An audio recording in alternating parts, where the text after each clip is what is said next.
Hi. Today I'm going to talk to you about something which we all take for granted. We don't think much about it. That's sleep.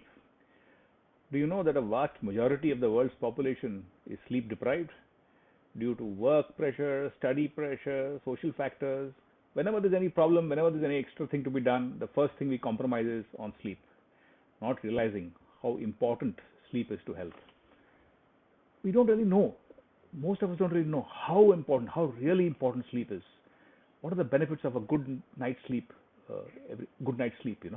So I would like to spend some time telling you about this thing which not too many people know about.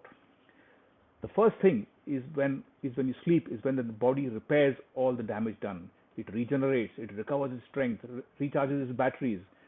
Everything gets going. You are ready for the next day only after you get a good night's sleep. If you keep on compromising on your sleep, this process of repair, regeneration, recovery does not happen, and it leads to a lot of problems.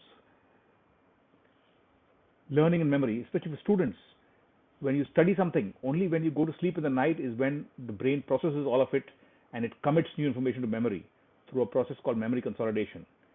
In many studies, people who slept after learning a task learn to do it much better. Even for weight control, chronic sleep deprivation may cause weight gain by affecting the way our bodies process and store carbohydrates, and by altering levels of hormone that impact our appetite. And I don't need to say about safety. Sleep debt contributes to a huge amount to accidents and problems, falls, mistakes, medical errors, road accidents. All kind of things happen because people are sleep deprived.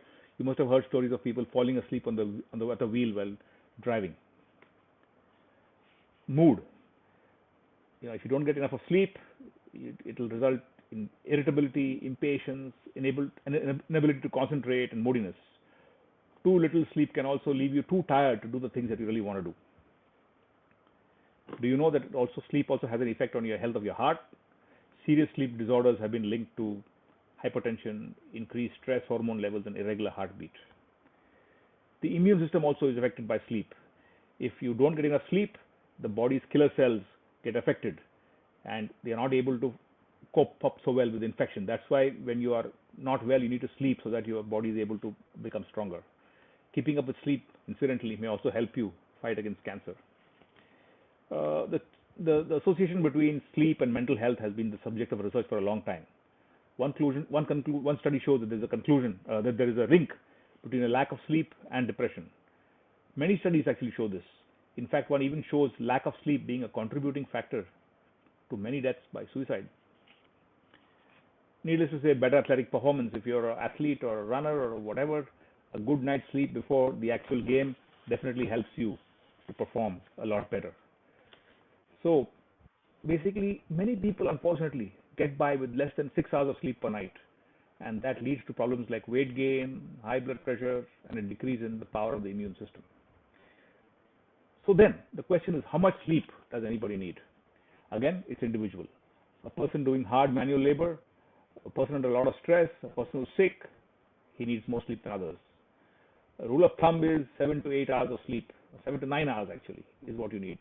Younger children may need even more. A simple rule of thumb is, if you remember the first video, listen to your body. When you're tired, rest and sleep. When you're tired, rest. When you're sleepy, sleep. And try to wake up as naturally as possible. That's when you know you actually had enough sleep, when the body opens its eyes and you're ready to wake up on your own. An alarm clock is a bad way to wake up on a regular basis. Once in a while, it may be okay. But if you need an alarm to wake up on a regular basis, it's a clear indicator you're not getting enough sleep.